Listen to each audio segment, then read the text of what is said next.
Hello there. This is Being God's Obedient Servant channel. Um, as the title says, we're doing Exodus chapter 33 today. It's not a long one. I think it's only like 23 verses, but the next one's kind of long, so I won't be able to blend the two here. So it's a little short video this time. Um, we're still in the part Moses receiving all the laws, the rules, and last we got, he's been gifted the people to build the tabernacle and stuff. So he's there to guide them, to tell them what it is, how it's supposed to be, and everything else. And so God's already given him the master craftsmen to build it. But of course, also we just passed where the people were punished for following a false god, already breaking their vow to God. So, but yeah, see, the Israelites are still in the wilderness following Moses. So we're going to go ahead and jump right on in here. And start chapter 33. It says, "And the Lord said unto Moses, Depart and go up hence, thou and the people which thou hast brought up out of the land of Egypt, unto the land which I swear unto Abraham, to Isaac, and to Jacob, saying, Unto thy seed will I give it. And I will send an angel before thee, and I will drive out the Canaanite, the Amorite, the Hittite, and the Perizzite, and the Hivite, and the Jebusite, unto a land flowing with milk and honey, for I will not go up in the midst of thee, for thou art a stiff-necked people, lest I consume thee in the way." And of course, that's from the last part where he's calling them stiff-necked, which is, it's bad. for God to call you stiff-necked means you very stubborn, hard to get along with type people, and not keeping your words type people. To be called stiff-necked is kind of like it's a bad thing, but God's also keeping his promise that he made to Abraham also. So let's continue on verse 4. "And when the people heard these evil tidings, they mourned, and no man did put on him his ornaments." As I said, being called stiff-necked people, it's a bad thing, and the people are sad to be called that. And they have every right to be sad about it. Because, for God to call you a bad person, then you're bad. It's he's blessed these people. They've witnessed it. They went through the parting of the Red Sea. They survived the plagues of Egypt. They're the first ones to receive the first Passover, and the Passover celebration happens every year from this moment on. And then they go around and we need to worship something, so let's make something false, and all because Moses was gone talking to God for 40 days and 40 nights. And because of what they did, he had to do it twice. So, anyways, continue on, verse 5. "For the Lord had said unto Moses, saying to the children of Israel, Ye are a stiff-necked people, and I will come into the midst of thee in a moment, and consume thee. Therefore now put off thy ornaments from thee, that I may know what to do unto thee. And the children of Israel stripped themselves of their ornaments by the Mount Horeb." I guess jewelry and stuff is... I don't know what the ornaments are in this particular thing. It could be stuff to indicate what tribe they're from, little insignias or whatever. They already talked about golden earrings and everything, so it's probably stuff like that they've become accustomed to wearing and whatnot. But even later on in the Bible, even like New Testament says a woman is to not wear gold or pearls, which means jewelry or ornaments like this. It says, or costly array.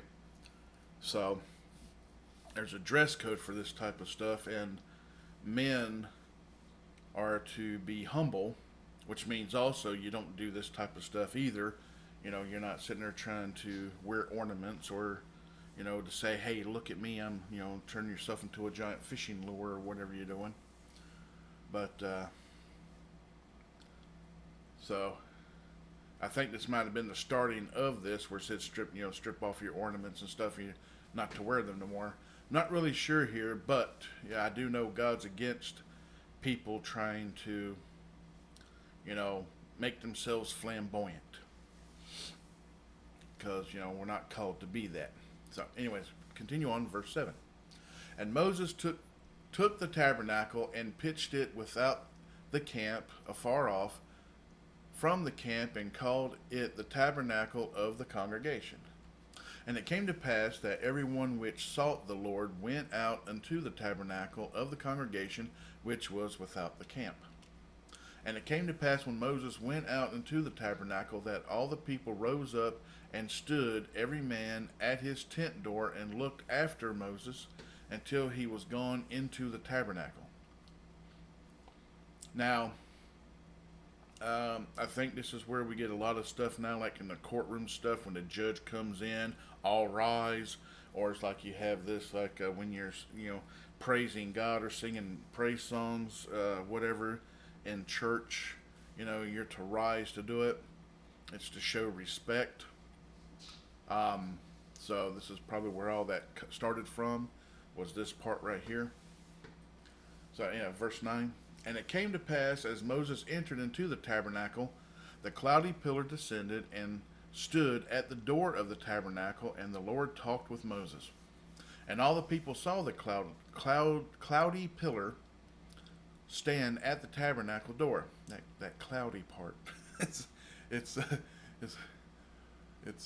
the way it's worded, for some odd reason, is being a little tricky for my tongue to say easily.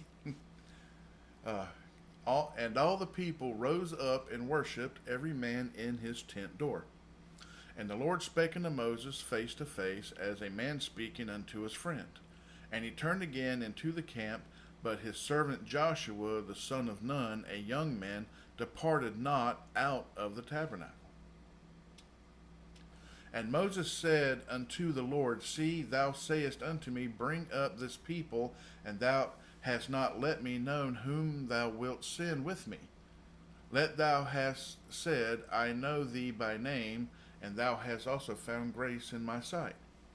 Now therefore I pray thee, if I have found grace in thy sight, show me now thy way, that I may know thee, that I may find grace in thy sight, and consider that this nation is thy people. And he said, My presence shall go with thee, and I will give thee rest. And he said unto him, If thy presence go with me, carry us not up hence. For wherein shall it be known here that I and thy people have found grace in thy sight? Is it not in that thou goest with us?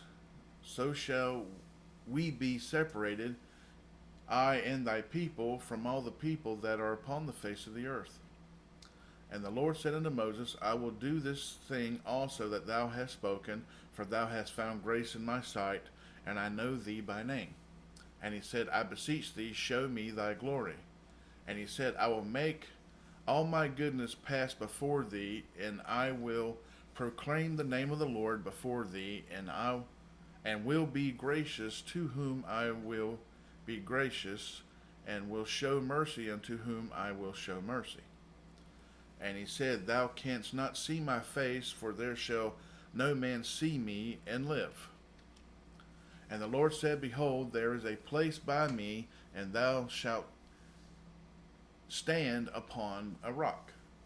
And it shall come to pass, while my glory passes by, that I will put thee in a cleft of the rock, and I will cover thee with my hand while I pass by. And I will take away my hand, and thou shalt see my back parts, but my face shall not be seen.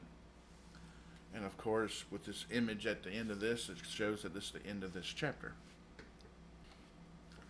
But yeah, we're fixing to get to the part. The cleft of the rock is where Moses has to go back up to the top of the mount. I'm going ahead and jump ahead a little early here. I'll mention it again, but it's like, if you remember the first time God wrote the 10 Commandments himself, and from my understanding, he also made the tablets. Since Moses broke those, now Moses has to make the tablets, and he has to make the carvings himself into the rock of the Ten Commandments. So that's coming up. So it's like, it's like God's like, I done it for you once. Now this time, we're doing it again, but you're going to do it since you broke them. It doesn't really say that, but the first time it says God made them, and the second time Moses has to make them, because Moses threw them down out of frustration and anger and broke them. I tell you right now, for me to break something that God made for me to take back down to the people, for me to get mad and throw them down to break them, I'd have to be pretty mad and that frustrated to lose my temper that much to just not even understand that I'm holding gifts from God in my hand. It's like, but yeah, it's like so all he did was go up to the mount for a little while to do God's bidding, and the people just, it was that short of a time the people were led astray. And some people are that way. So it's for some people in life, the addictions and the temptations are just, they're not strong enough to deal with them, so they're tough for them. And those are the people we're really supposed to pray for a lot. I mean, because it's like, everybody has temptations and some type of addiction to something that is just, it is the one thing that's in their life that's just like they just can't seem to get away from it. Like I said before, I smoked for almost 30 years, and I didn't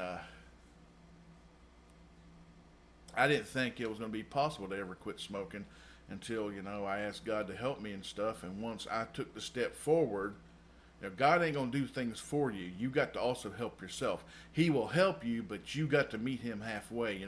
You got to do stuff too. It ain't going, the things ain't going to be free willy nilly on this world. God says those, he helps those who helps themselves. And that's in the Bible as well. We'll get to that part. But,